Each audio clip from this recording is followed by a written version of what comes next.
नमस्कार, आप देख रहे हैं अपना बिहार। मैं हूं आपके साथ विभा उपाध्याय। बुलेटिन की शुरुआत इस वक्त बड़ी खबर के साथ। दिल्ली में आज एनडीए नेताओं की बड़ी बैठक।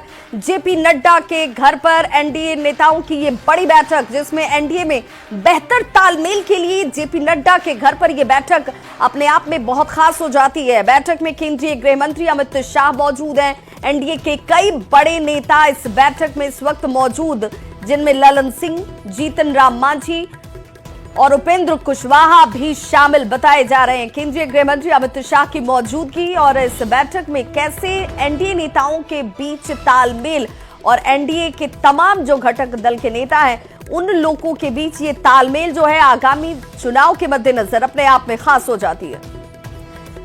और दिल्ली संवाददाता विनीत कुमार हमारे साथ इस वक्त ज्यादा जानकारी के साथ फोन लाइन पर जुड़ गए हैं। विनीत, इस बैठक के अगर एजेंडे की बात की जाए, इस बैठक का लब्बो लुआब की बात की जाए, तो किस दृष्टिकोण से इसे खास माना जाए?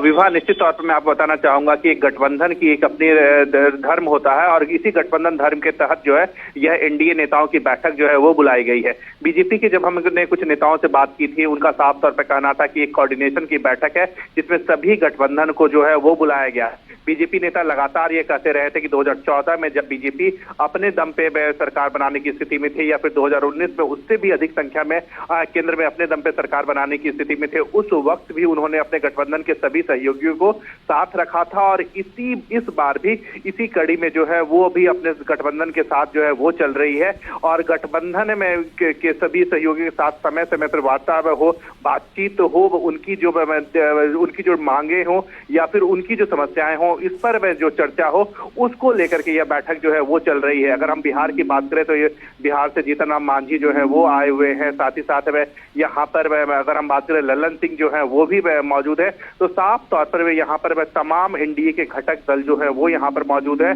और बीजेपी राष्ट्रीय अध्यक्ष जेपी नड्डा के आवास पर यह बैठक चल रही है, जिसमें समन्वय की बात में हो रही है। ये हालांकि इसका बहुत ज्यादा एजेंडा जो है वो नहीं रखा गया है, अनौपचारिक तौर पर यह बातचीत जो है वो चल रही है। लेकिन निश्चित तौर पर इसमें मैं इस तरह से इस चीज को लेकर के निश्चित तौर पर बात होगी कि आखिरकार आगे की रणनीति जो है, आगे अगर हम गठबंधन की बात करें तो आगे जो आने वाले दिनों में गठबंधन कैसे बेहतर तरीके से काम करे, इसको लेकर के रणनीति जो है वो बनाई जाएगी, चर्चा की जाएगी। अगर किसी के मन में कोई सवाल हो या कोई सुझाव हो, वो भी इस बैठक में दे सकता है और इसी कड़ी में हम इस बैठक को देख सकते हैं। जी बिल्कुल विनीत, क्या ये मानकर चलें, चूंकि पार्टियां अपने अपने स्तर से भी बैठक कर रही हैं और उसमें वो क्या चाहती हैं बिहार के दृष्टिकोण से देखा जाए तो वो अपने अपने मैनिफेस्टो को भी तैयार करने की बात कर रही थी कि भाई हम क्या चाहते हैं कि जनता के हित में क्या होना चाहिए। तो क्या उन मुद्दों को लेकर भी इस बैठक में बातचीत हो रही होगी? जी निश्चित तौर पर मैं आपको बताना चाहूंगा कि अगर हम आगामी दिनों की बात करें तो उसमें सबसे महत्वपूर्ण जो चुनाव होता है वो बिहार का ही चुनाव है। 2025 में जो है वो बिहार विधानसभा के चुनाव होने हैं। तो निश्चित तौर पर आगामी में जो गठबंधन जो है या आने वाले दिनों में गठबंधन किस तरह से बेहतर समन्वय के साथ चुनाव लड़े, इस पर भी चर्चा होगी। हालांकि अगर हम बात करें जो हमारे सूत्रों से जो बात हुई है, बीजेपी के जो बड़े नेताओं से बात हुई है, उनका साफ तौर पर कहना है कि किसी विशेष मुद्दे पर बात नहीं होगी। लेकिन निश्चित तौर पर चूंकि 2025 में बिहार में चुनाव होने हैं और वहां पर बीजेपी को जो है वो बेहतर प्रदर्शन करना है। एक और बड़ी बात यहाँ पर मैं आपको बताना चाहूंगा कि गठबंधन धर्म की जो बात है या फिर गठबंधन बेहतर तरीके से काम करे, इसकी जो औपचारिकता है या फिर इसको लेकर के किसी के मन में कंफ्यूजन नहीं है। क्योंकि पिछले दिनों जब सम्राट चौधरी बीजेपी राष्ट्रीय मुख्यालय आए थे और वहां पर जब प्रेस कॉन्फ्रेंस कर रहे थे, वहां पर भी उन्होंने साफ तौर पर कहा था कि बिहार में जब हम चुनाव लड़ेंगे, विधानसभा का चुनाव लड़ेंगे, तो नीतीश कुमार के नेतृत्व में लड़ेंगे। केंद्र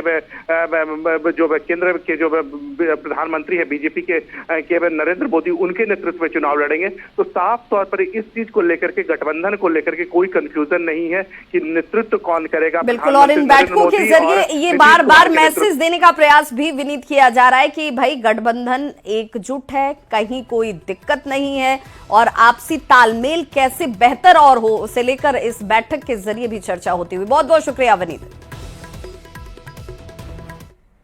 तो बिहार में नेता प्रतिपक्ष तेजस्वी यादव ने कहा है कि नीतीश कुमार को पूरी तरह से बीजेपी चला रही है। नीतीश कुमार बीजेपी के कब्जे में है। सीएमओ का नियंत्रण बीजेपी नेताओं के पास है, जिस पर एनडीए के नेताओं ने एक सुर में पलटवार शुरू कर दिया है। डिप्टी सीएम विजय सिन्हा ने तेजस्वी के बहाने सीधे सीधे लालू राबड़ी शासनकाल पर निशाना साधा और लालू प्रसाद को बिहार में गुंडा राज स्थापित करने वाला, फॉर्डेज्म की राजनीति शुरू करने वाला और बिहार की बर्बादी का सबसे बड़ा नायक बता दिया। तो दूसरे नेताओं ने भी तेजस्वी के बयान पर पलटवार किया है। नेता प्रतिपक्ष का एजेंडा और भाषा पर हम लोग वक्तव्य नहीं देते हैं। जो बिहार को बर्बाद किया, जो बिहार को जंगल राज का स्वरूप में गुंडा राज में तब्दील किया और बिहार के अंदर एक फ्रॉडिज्म का राजनीति का शुरुआत